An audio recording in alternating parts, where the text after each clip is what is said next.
Hello, everyone. I'm Megan. So, Brad asked me to present. We thought it would be a good idea to just kind of give you a different perspective of what COM is like for a pilot affiliate in it right now.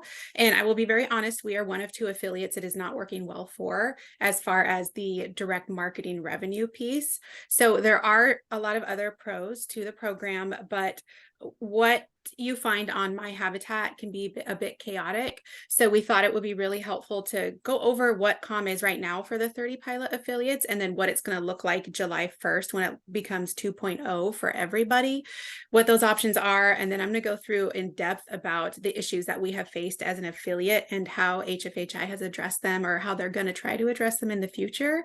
And I'm absolutely willing to share all my slides after, so the info is not going anywhere. I've set aside time for questions. And then I'll also be dropping a direct link to the My Habitat site where you can get more info about Common 2.0 and my email address as well. So if you don't like to speak up, if you don't want to ask in front of everybody, feel free to reach out to me later. That is totally okay. So I'm going to share my screen now. And I apologize in advance if you hear barking dogs. I've done my best to wrangle the pack, but we have a lot of them. Okay. So we're going to go into that quick overview first of what it is now and then what it's going to become. And there are a lot of differences in it, but I tried to just be very general with the biggest differences that you're going to see. And if there's anyone else in here, I think I heard Sacramento is in here, and I know that they're in the pilot as well. So some of this, a lot of you might already know, but hopefully it's helpful for some people. So direct marketing, it's not really going to change depending on what you pick as a tier. And we'll go into that in a little bit. But right now, direct marketing is handled by HFHI. And with Habitat 2.0, it will also be handled by HFHI. And so think of your fundraising e-blasts, your mail pieces that go straight to mailboxes. That is something that HFHI has taken on and will continue to take on. And we'll talk about more about what that really covers and how that's going to grow in the future. So right now, revenue depends on how donors are coded. If it's a donor that has given to the affiliate and to HFHI, then they are what's a shared donor. And that means that it's a 50-50 even split. So everyone who comes on during this COM pilot, if they've never given to either of us, they immediately become a shared donor because the thought is that we've, accrued them together. So if it's an affiliate, if it's a donor that's only given to the affiliate or only given to HFHI, they become 100% owned by that entity. So I've got a donor who's given to us for 20 years, never gifted to HFHI. They are ours. 100% of the donation comes to us. Same for HFHI. And that's just kind of the overview. There are a bunch of other different tags, but that's the easiest way to explain it. So what HFHI will be doing, in a nutshell, those tags are going away. There's something that they've just brought up, and I'll cover that in a second. But what they are saying is that all of these donors will essentially be shared in some aspect. So the donors off the top, 40% per dollar will be taken off of every dollar. That is what they're calling the cost to fundraise because they're doing the work for the affiliates. Then after you get that 40% taken off, 70% of what's left will go to the affiliate, and HFHI will keep the remaining 30% as the shared portion. What they've started talking about recently is something called an affiliate sourced donor. So what they're saying is that when we go into Habitat 2.0 in July, we're bringing on all the rest of the affiliates, right? So right now we've just got 30. The donors that exist first in the affiliates database, that is an affiliate sourced donor. So that donor will not be subject to that 40% fundraising fee because HFHI did not get them for us. So they're saying those donors, and I've heard that it will change in 3 years. I've heard that might stay affiliate sourced forever. So that might be the rule of thumb, is that those donors will not have that 40% taken off. But if they originated in the affiliate database, you don't have to worry about that 40% cost to fundraise. Then it would just go into that 70-30 split. because then they're going to take over a lot of the cultivation direct marketing anyway. So ultimately, every single donation that goes through HFHI will be subjected to some type of shared revenue, but that's going to be built into the fee that we'll talk about. So since revenue is split right now, the expenses are also split. So going back to those e-blasts we do, the direct mail pieces, the databases, everything, any kind of thing that we are working on together, we're also sharing the expenses, which is nice. So, you know, we're not paying 100% of the mail house fee. We're not paying for mailing lists all by ourselves. We're paying for everything in a joint effort. So this is probably familiar to a lot of people, if not all of you. The SOCI fee is essentially going away and it's morphing into something else, which is the Habitat 2.0 fee policy. And that is going to be calculated by a few different levers, is what they're calling them. So you've got the population, the revenue, and the direct marketing. So instead of everything being an even split right down the middle, your population, if you have a lot of people in your GSA, that's going to make your fee go up. So for Fresno, we have Fresno and Madera, which puts us at over 1 million people. So we're pretty high up there in the population band, which means that our fee is really high because of the population. They're also looking at the revenue. They take the rolling average from the, and they just change this, a couple different lines in the 990 and the extensions of the 990. They're looking at what is the revenue for your affiliate, and then they're merging that and taking the average for 3 years. And then your direct marketing is going to be, what do they think they can make with direct marketing attempts in your GSA? For us, it has been very low, and I'll definitely talk about that. So direct deposits, how do we get the revenue, right?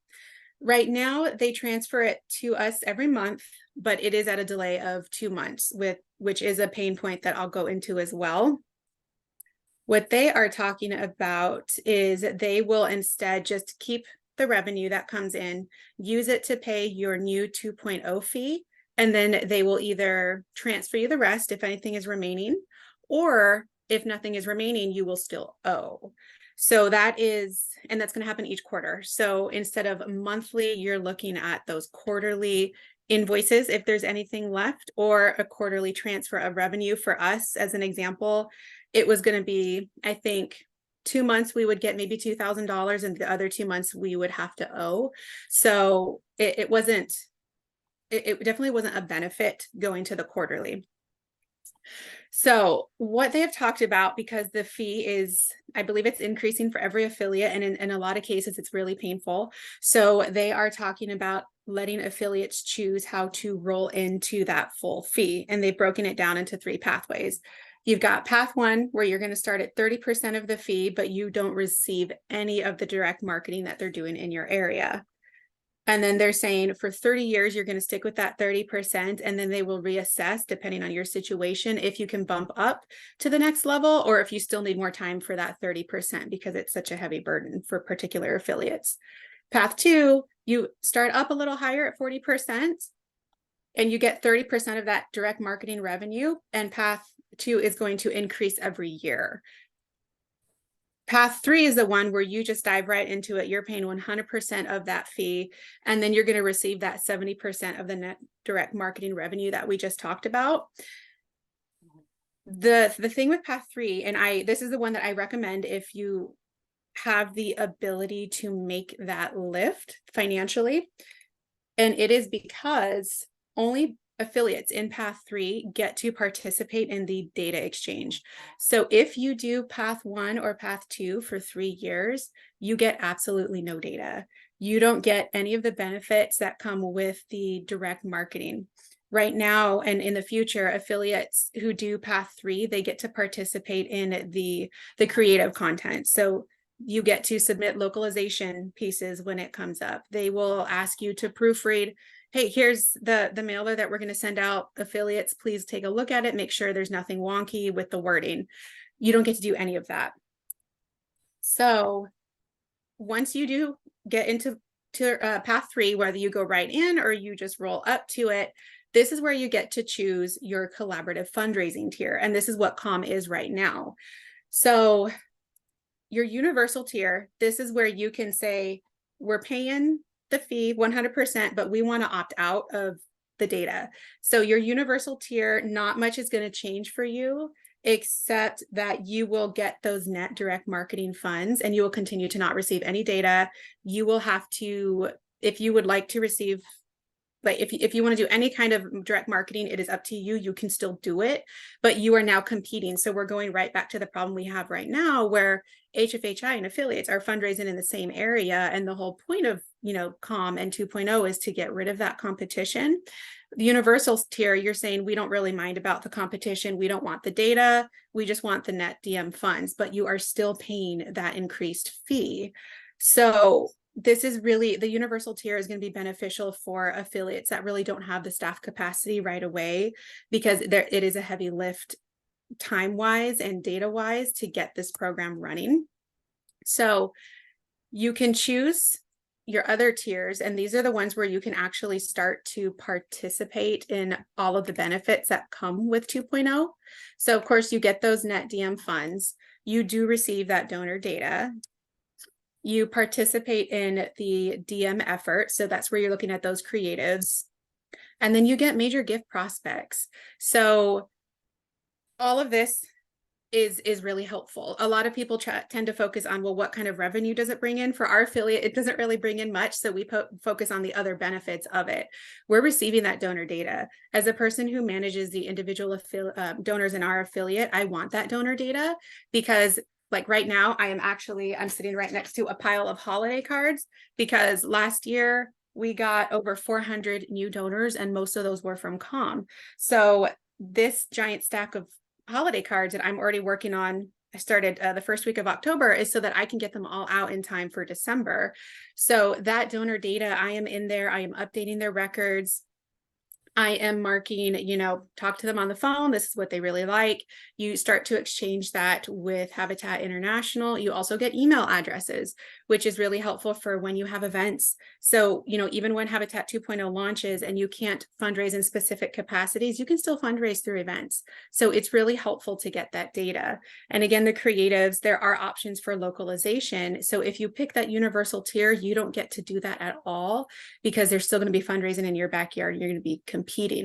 And then lastly, major gift prospects. So this is really helpful for like Los Angeles. They have a lot of movie stars who live there, and some of them don't donate yet. So every single person who does give, even if it's, $100, they get screened through Windfall, and HFHI does this, and then they will send them to affiliates to let you know, hey, you've got a donor in your area. They're worth $5 million. So you can start to cultivate them with international. So all of that, how has our experience been as one of the pilot affiliates? So with the 30 affiliates, as I mentioned earlier, we are one of 2 not performing well. What I did was I went through with the pain points of what our issues have been, how we've kind of worked through them, what HFHI proposes. And this will just help everyone be aware, because, with this new fee launching July 1st, affiliates have, I believe it's like mid or end March, to decide what path they want to opt into. So you don't have a lot of time. So hopefully this will give you more insight and help you figure out how you want to enroll in 2.0, if you just want to dive in, if you want to do it slowly, because staff capacity is another big thing. So like I mentioned earlier, the donation data from HFHI is currently 2 to 3 months behind. They just had a big error in the system where it was 3 months behind. So they've fixed the error. They got us our files back, and they're back at like the 2-month lag. So 2 months is the pretty standard. The problem with that is, think of the holidays. Holidays it's a big time when people give. When we have donors giving through COM efforts, we don't know who is donated over the holidays until February. And that's if they're running on time. If there is a lag, then it's going to be in March, which is, it's not great. The nice thing is that they handle the acknowledgement letters. So as soon as those donors donate, HFHI is popping out those letters for them. So the donor doesn't know that there's any kind of lag. The lag is that when it gets to us 2 to 3 months late, and then we're popping out a thank you card, sometimes they're going to be like, well, wait, did I give 3 months ago? That was a long time ago. So it kind of stinks on that end. I really like to get my cards out 3-4 weeks out at a maximum after a gift. So that means that our information on gifts is always going to be outdated. And I have had instances where we have asked donors, like, hey, you haven't donated in a year. Do you want to donate again? Like, why haven't you donated? And they get really upset and they say, I did just donate. I donated a month ago, but it's because they donated through COM and we don't have that information yet because there is such a lag. So that's another thing that we are dealing with. So HFHI is going to attempt to reduce the lag time to 1 month. The problem is that it also depends on the accounting team at HFHI because it goes through them before it even gets to the COM team. And then they have to reconcile, they have to figure out, is this donor shared? Is it affiliate only? How much does the affiliate get? Where does it belong to an affiliate before it even gets to us? So hopefully I can get to a month. Right now, though, it's definitely 2 to 3 months. So that also impacts the cash flow for us because the data comes either right ahead or right after the deposit in our bank. So that means that revenue is also 2 to 3 months behind. And it really impacts, again, those holiday months. This, for us, what I've started to do is I have started to record 2 dates in our database. So we do use Salesforce. And the reason I have started to record these 2 dates is because if we have a donor who donates and they say, hey, I gave to you in March, did you get my donation? If I only recorded the date of when Habitat International transferred those funds to us, I have it in our system as a May donation, but for the donor, they gave in March. So us being able to record the date of the original donation through HFHI and then the date that the donation was transferred to us lets us keep our records accurate and then lets us keep the donor's record accurate because it's not fair to them to say, hey, we don't have your donation in here when you actually donated it. So one of the problems is that the cash flow and the delay, it really affects the budget. And we learned this in the first year, first off, because we fell very, very far under what they said that we would come in at, but also we didn't realize how far the cash flow was. So when I look at our budget for the year, I have to offset everything by 2 months. So I have to know that even though HFHI is saying, hey, you're going to make $50,000 in this fiscal year, that's not actually what's going to come to us because of that 2-month delay. So, we're not going to get June closed. They're going to close June, but we're not going to get those funds until 2 months after. So I go line by line in the budget and I offset everything by 2 months based on what they say we were going to get. And I have to fudge it a little bit because we have our cash flow to worry about. So what we have also done, and this is something to keep in mind, keep a reserve as you go into 2.0, especially because the fee is going to be so much higher.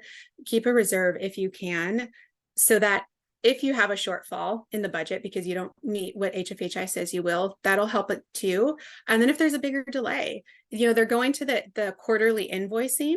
So I think that will help them stick to the schedule because it does give their team more time. But if anything is late, make sure you do have that reserve in your bank account.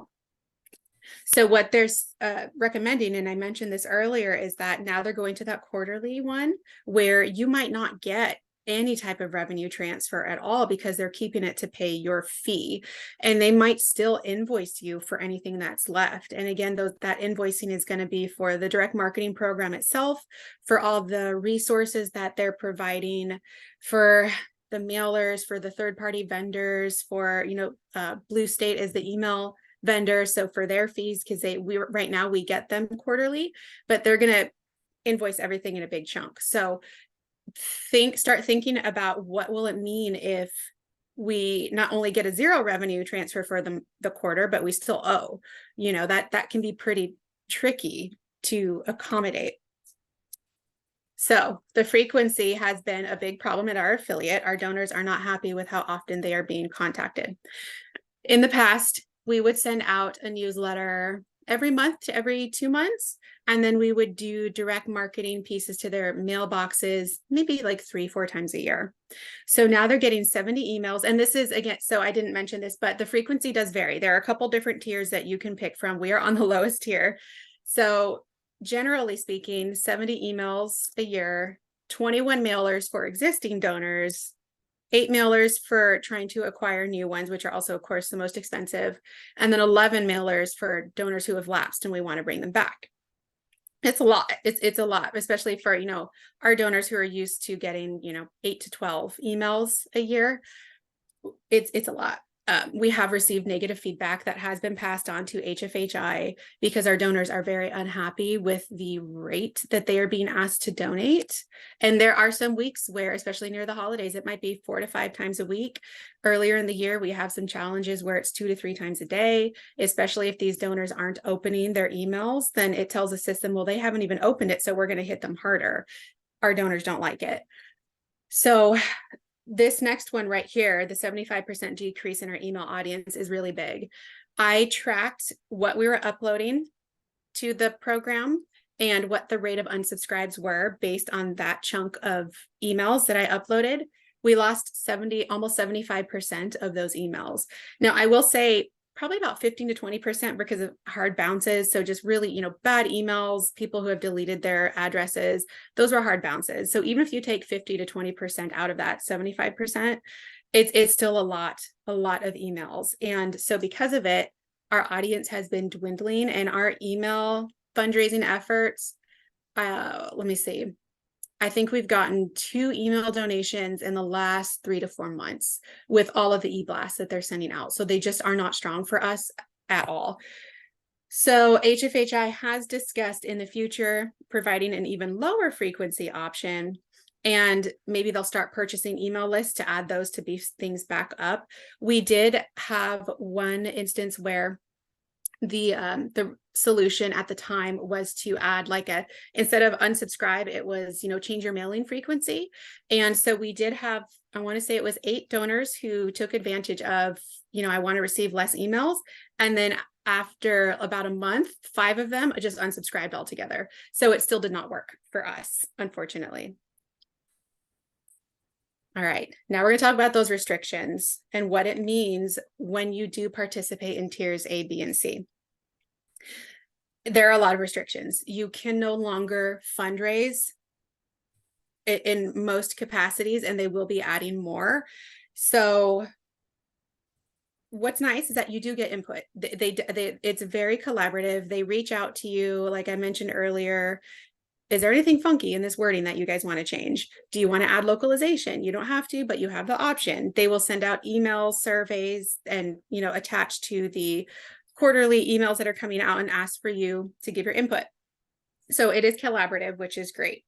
But that does mean that you have to immediately stop fundraising through email, through mail, social media, and Google ads. So I actually had to go into our Google account and turn off our fundraising ads because we are then competing with them, and it goes against that contract where they're telling us they are handling all of it. So that also means that you can't go hire a different third-party vendor to do your e-blasts or handle social media ads if you are in tiers A, B, and C. They are also talking about adding some additional pieces that they have been wanting to do for a while, but they put on hold while they tested out COM. So television, radio, telemarketing, newspaper inserts, even more. They're going to add those, which does take away from what affiliates are able to do on their own. There is also a large lack of localization. So even though I've said that there are options for localization, there aren't many because it is so expensive. So even with just 30 affiliates in the pilot, it's really expensive. So imagine how much more it'll cost when there are hundreds of them. What they try to do is come up with a mixture. So depending on what tier you're in, it'll give you access to more localization options. And they just presented it up couple months ago where they have a breakdown of, in this quarter, there's a localization option. In this quarter, there's a national option. So there are those options. It's just not going to be quite as frequent as affiliates would like. We really like localization, so it's difficult for us. But despite that, you still can fundraise through events. You can fundraise in person. You can use your restore. So for those of you who have a really successful restore, that's a great way to keep fundraising. That's not something that's going to go away. Events, you are allowed to send emails, mail pieces out to invite people to events. You just can't ask for a general donation. You can't put a donate button in your email link. So that's something to start thinking about since you do have time. If you do want to opt into tiers A through C, how can you fundraise on your own? Because for us, if we did not have our events, if we didn't have our monthly donors or people just coming in, we would not be able to offset the lack of funds that COM has brought in for us. So it's still really important to fundraise on your own. Database capabilities. This is a really big one, and this is something that you're going to have if you want to participate in the data portion of it. You have to have a database that will let you create and manipulate custom fields. So right now we are submitting reports every 4 to 6 weeks to HFHI. I have a running report in Salesforce of 58 different fields that they ask for. So it will be last donation date, largest gift. Are they a volunteer? Are they a restore shopper? Where do they live? What are their volunteer hours? And the list will keep growing. So a lot of those were custom fields that I had to create in Salesforce, which also means that your database needs to have a database manager that is comfortable being able to manipulate everything so that it does meet those requirements to participate in this data exchange. And vice versa, the HFHI data that they give you, it gets popped right back up into your database so that your records match. And it's like, even, is this donor deceased? Do they not want to be contacted? So that way you have all the same fields. The problem is that there have been bugs and errors that have been identified. I've identified quite a few of them. They've gotten a lot better. I did just have one a couple months ago that took them a few months to fix, but it's nowhere near as frequent as it used to be. So that's the benefit to COM, is that we've done a really good job of weeding out those bugs before it launches to the entire network. But it is something you want to keep in mind. You know, do you have a database manager who will be able to identify those bugs before they get even worse so that they can let HFHI know?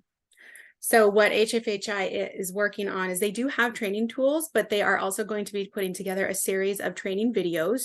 And then they are creating a ticketing system to help with bug resolution. Right now, we have to just email the COM folks or the database folks and say, hey, this happened. Can you please fix it? And they keep it flagged in their inboxes, which is a nightmare for them too. So they are working on creating an actual ticketing system to be able to make it more efficient when we have hundreds and hundreds of affiliates in 2.0. Staff capacity. So it's really awesome to hear that some affiliates on this call have like 5 to 6 in their development department. Super envious.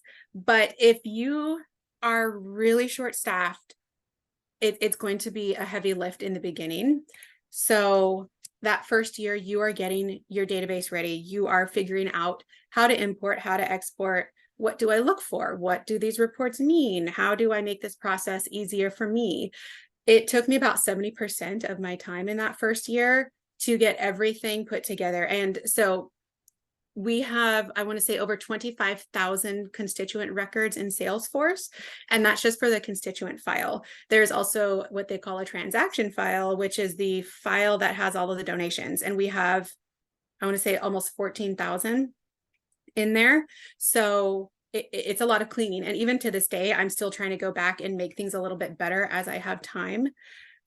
The nice thing is that once you get past that huge obstacle, it decreases based on your staff members' abilities, depending on, you know, how they've fine-tuned everything for themselves. Some weeks you might not have anything to do. Sometimes you might be doing 50% of your time that week if you have to do one of those giant refresh files. It really depends, but it does decrease. It's just be prepared for that first year. And I know that HFHI sent out the updated information this morning to affiliates. I got a peek at that. And they also have the new tool linked to where you can gauge what do we need capacity wise. Ours, don't put a lot of stock into what it tells you as far as staffing. Ours said that we only need half a staff person to do COM. I am one person and I do all of it. So I wouldn't take a whole lot of stock into what it says as far as staffing capacity, kind of maybe like double whatever it tells you, especially in that first year. Oh, there isn't a whole lot though that HFHI can help with. So as you think about this, try to prepare as much as you can when you're thinking about what tier do I want to do? What, you know, do I want to go into the full feed? Do I want to actually exchange data? Think about what that means, because if you don't have the capacity and you really want to do it, it's going to make life really, really hard for you if you do opt full in and you go tier C, you want to share all the data, but you don't actually have the people to do it. Don't do that to yourselves. Just kind of figure out what you are actually able to do. Tier C is obviously my favorite because it is full participation and it means you get all of those benefits, but it's stressful even just for me. So think about that kind of capacity. And then I think this is the last issue slide. So we fell very short in year one. We made less than half of what they projected that we would make. So it was very big, a very big decrease. Year two was better because they based it off of what we actually made in year one, but we still didn't meet year two. We fell about 10,000 short. So we're what's called an outlier. And if you've heard that floating around, it essentially means an affiliate that will be so negatively impacted by 2.0 that it's going to make it very hard to survive. There's a more official term, but if you are an outlier or you feel like your fee is so critically high, you do have the option to appeal to a new committee that they are putting together. They are making sure that the committee is going to have a majority of affiliate leaders so that it's, the affiliates get to speak up. And you will appeal to that committee and they will try to help make that fee something less chaotic and critical and painful so that affiliates will be able to survive. So again, make sure you use that tool, look at what the projections are for you so that if you know ahead of time that you're going to have to appeal to get help with this fee, you've got all your ducks in a row because the committee will be in place by the end of January and you have to make your decision by mid-March. So that does not give you a lot of time to figure out what you can afford and if you need to appeal to this committee. It's a very tight deadline, unfortunately. So I know that sounds really scary. Again, remember, this is for us, the revenue part is not working. We love all of the other benefits for it. The new donors it brings in. We have brought back lapsed donors that we lost 10 years ago. HFHI has been able to bring them back for us. We love getting to work with HFHI. We love getting to work with all of the other affiliates. There's a really great network of people, so many smart people working on this. So there are a lot of benefits and it will probably work really well for the wider network. For us, it doesn't work because in Fresno, even though we have over 1 million people, we have a very high rate of poverty and a lot of wealth is tied to land and agriculture. So these people can't just liquidate their farms and sell them to us or donate them to us. So you get that boost in donor data, which is really exciting. And as a data nerd, I love that. You get to increase your number of new donors. So like I said, we had over 400 new donors. My goal used to be like 150 for the year. So I was very excited to see that we finished out over 400.